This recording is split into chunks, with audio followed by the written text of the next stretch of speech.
ஊழல் என்றாலே அதற்கு மறுபெயர் திமுக.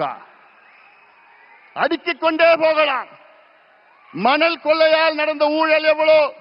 4750 கோடி ரூபாய்.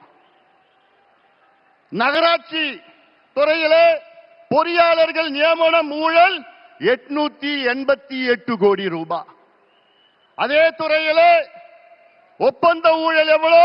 2000 கோடி ரூபாய் ஊழல். அதே துறையிலே பணியிட மாற்றம் ஊழல், டிரான்ஸ்பருக்கு ஒரு துறையில ஒரு மாதத்தில் 366 கோடி ரூபாய். டாஸ்மாக் விற்பனை ஊழல், வரி ஏய்ப்பு ஊழல் 1,82,000 கோடி ரூபாய்.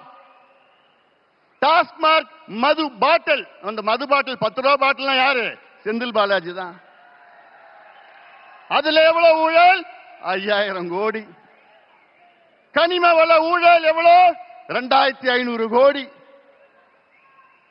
நெல் கொள்முதல் ஊழல் எவ்வளவு? 1270 கோடி. இப்படி ஒவ்வொரு துறையிலும் நான் சொல்றதுல மேலோட்டமா நான் சொல்லிட்டு இருக்கிறேன்.